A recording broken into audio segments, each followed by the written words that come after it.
नमस्कार, मी पल्लवी साखरकर. आज आपल्याबरोबर आले आहेत पिनॅकल ऑर्थो सेंटर हॉस्पिटलचे डिरेक्टर आणि कन्सल्टंट हँड सर्जन डॉक्टर पराग लाड. सर, ब्रेकल प्लेक्सस इंजुरी म्हणजे नक्की काय?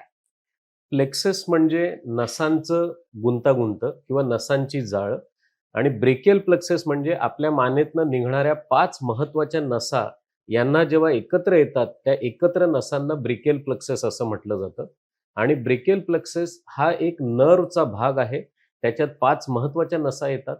त्याच्यात प्रत्येक नसाचं काम आपला खांद्यापासून बोटापर्यंत मूव्हमेंट करण्यासाठी होतं. सो ब्रेकियल प्लेक्सस म्हणजे मानेतनं निघणाऱ्या 5 महत्त्वाच्या नसा. ओके. आणि ही इंजुरी होण्याची कारणं काय असतात?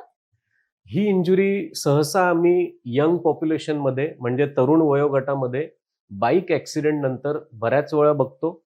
जेव्हा बाईक एखादा मनुष्य स्पीडने चालवतो आणि तो कुठल्या कार किंवा कुठल्या व्हेइकल किंवा स्टेशनरी ऑब्जेक्टवर आदळतो आणि त्याच्यामुळे जी सडनली त्याची मान फिरवली जाते, तेव्हा मानेतनं निघणाऱ्या या नसा काही गोष्टींमध्ये खेचल्या जातात. त्याला आम्ही स्ट्रेच इंजुरी म्हणतो. काही ठिकाणी ह्या तुटल्या जातात. त्याला आम्ही रप्चर असं म्हणतो. सो तरुण वयोगटामध्ये बाईक ॲक्सिडेंट हा ॲक्सिडेंटमुळे ह्या इंजुरीज होतात आणि बऱ्याच वेळा लहान मुलं म्हणजे जी आपले गरोदर बाळंतपणाच्या वेळी एखादं बाळ जर गर्भाशयाच्या पिशवीतनं बाहेर येताना त्याचा जीव गुदमरला किंवा त्याचा श्वास घ्यायला त्याला त्रास झाला, तर काही वेळा डॉक्टरांना त्या बाळाला खेचून काढावं लागतं. अशा वेळी अगदी लहान 1, 2, 3 दिवसाच्या बाळांमध्ये सुद्धा हो. ते खेचल्यामुळे ह्या नर्व्हज इथे इंज्युअर्ड होतात. या इंजुरीजची ट्रीटमेंट ही फक्त सर्जरीच असते की अजून काही औषध उपचारांनी सुद्धा या बऱ्या होऊ शकतात? अतिशय महत्त्वाचा प्रश्न आहे. ह्या इंजुरीजमध्ये मला पहिल्यांदा उपचारा अगोदर असं सांगायचं आहे, की ज्या पेशंट्सला किंवा ज्या रुग्णाला ह्या इंजुरीज होतात, ह्या रुग्णाची महत्त्वाची सिम्प्टम असे असतात, की खांद्यापासून बोटापर्यंत ह्या पेशंट्सची हालचाल काहीच होत नाही. म्हणजे ज्या मी सांगितलं सुरुवातीला, की ब्रेकियल प्लेक्ससमध्ये 5 महत्त्वाच्या नर्व्हज इंज्युअर्ड होतात. काही-काही पेशंट्समध्ये 2च नर्व्ह इंज्युअर्ड होतात. त्या पेशंट्समध्ये हाताची, मनगटाची मूव्हमेंट नॉर्मल असते. काही-काही पेशंट्समध्ये 3 नर्व्ह इंज्युअर्ड होतात. त्या पेशंट्समध्ये खांदा वर घेणं, कोनीमध्ये बेंड करणं आणि मनगट वर घेणं, ह्या सगळ्या मूव्हमेंट कंप्लीटली बंद होतात. सो जर हे पेशंट्स बऱ्याच वेळा या इंजुरीज नुसतं नर्व्ह खेचल्या गेल्यामुळे होतात. या नसांची सूज कमी झाली किंवा या नसांची सूज कमी होण्यासाठी काही औषधं घेतलीत आणि प्रॉपर फिजिओथेरपी केली, तर 2.5 ते 3 महिन्यांमध्ये ह्या पेशंट्सला नैसर्गिकरित्या रिकव्हरी येण्याची शक्यता असते. आणि जर 3 महिन्यामध्ये ज्या पद्धतीने मी सांगितलं, की तरुण वयोगटातले पेशंट्स आणि जे लहान बाळं आहेत, यांना जर 3 ते 4 महिन्यामध्ये नैसर्गिकरित्या उपचाराने जर इलाज किंवा हाताचं फंक्शन आलं नाही, तर या पेशंट्सला विशिष्ट प्रकारचे इन्व्हेस्टिगेशन म्हणजे तपासण्या करून त्या नर्व्ह खेचल्या गेल्या आहेत, की त्या मानेतनं रप्चर झाल्यात, तुटल्यात. त्याच्यावर मग सर्जरी हा त्याचा एकमात्र उपाय असू शकतो. मार लागल्यानंतर किती दिवसात किंवा महिन्यात ही सर्जरी करावी लागते? एका वाक्यात उत्तर दिलं तर 3 ते 4 महिने. वयोगट कुठलाही असो, 4 महिन्यामध्ये जर ही इंजुरी नैसर्गिकरित्या रिकव्हर झाली नाही, तर 4 महिन्यापासून एक 6 ते 7 महिन्यापर्यंत जर आपण या पेशंट्सचा उपचार व्यवस्थित केला, तर या पेशंट्सला खूप चांगला रिझल्ट मिळतो.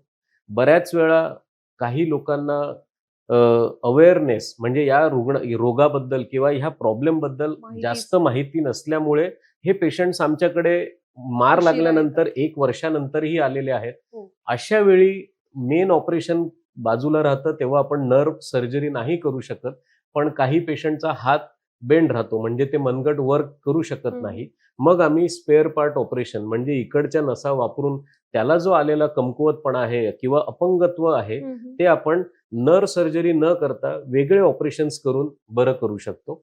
म्हणजे जर 3 ते 4 महिन्यात हे रुग्ण आपल्याकडे आले, तर याचा इलाज खूप चांगला होतो. पण 1 वर्षानंतरही आले, तरी सुद्धा आज अत्याधुनिक पद्धतीचे सगळी उपकरणं वगैरे वापरून याचा इलाज होऊ शकतो. म्हणजे जितक्या लवकर येतील तितक्या चांगला चांगलं इलाज आहे. होऊ शकतो. करेक्ट. या सर्जरीनंतर पेशंटला कधी आणि किती फंक्शन येतं? सो बऱ्याच वेळा पेशंटचं एक नासमंजसपणा असतो किंवा डॉक्टरकडनं पेशंटला कम्युनिकेशन जर पूर्ण क्लिअर झालं नाही, तर बऱ्याच वेळा पेशंटला असं वाटतं की एखादी नस जर आपण जोडली तर तिचं काम उद्यापासून किंवा आठवड्याभरात चालू होईल. पण मला इथे तुम्हाला एक गोष्ट सगळ्या या माध्यमातून आपल्या सगळ्या सामान्य जनतेला क्लिअर करायचं आहे की आपल्याला देवाने 3 वेगवेगळ्या प्रकारच्या नसा दिलेल्या आहेत. एक जे आपण म्हणतो हिरव्या रक्तवाहिन्या, याला पण आपण नसच म्हणतो. ह्या रक्तवाहिन्या जर आपण जोडल्या तर रक्त प्रवाह लगेच चालू होतो आणि रिझल्ट लगेच होतो. ओके. हा जो प्रॉब्लेम आपण आज चर्चेत आपण आणलाय की ब्रेकियल प्लक्सस इंजुरी, ह्या रक्तवाहिन्या नाहीत. ओके. याला आपण नस म्हणतो, पण याला मेडिकल शब्द आहे नर्व. नर्व हे हॉलो स्ट्रक्चर नाहीये, ते पोकळ स्ट्रक्चर नाहीये. नर्व जोडल्यानंतर ते आपल्याला 1 मिलीमीटर पर डे त्याची रिकव्हरी असते. अच्छा. म्हणजे सामान्य भाषेत सांगायचं झालं तर ब्रेकियल प्लक्सस इंजुरी नंतर जर एखाद्या पेशंटला कोनीमध्ये मुवमेंट नसेल तर या पेशंटचं ऑपरेशन मी इकडे करणार आहे. इकडचं डिस्टन्स हे 30 सेंटीमीटरचं डिस्टन्स आहे. मी तुम्हाला जसं सांगितलं की nerve recovery 1 millimetre per day होते. त्यामुळे हे डिस्टन्स कव्हर करायला पेशंटला 300 दिवस लागतात. म्हणजे आज जर ऑपरेशन केलं तर साधारणतः 6व्या-7व्या महिन्यामध्ये पेशंटला सेन्सेशन्स यायला सुरुवात होते.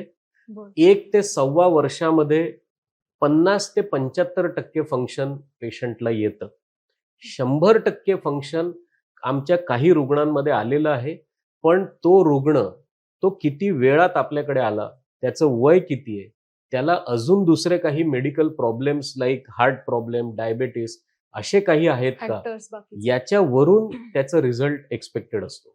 सो कितपत सुधारणा होते, मी असं सांगेन जर आपण याचा इलाज केलाच नाही तर सुधारणा होणारच नाही. बरं. पण जर आपण त्याचा इलाज केला तर साधारणतः 50 ते 75% फंक्शन अपेक्षित असतं ऑपरेशन केल्यानंतर 1 ते 1.25 वर्षामध्ये. Okay sir, thank you.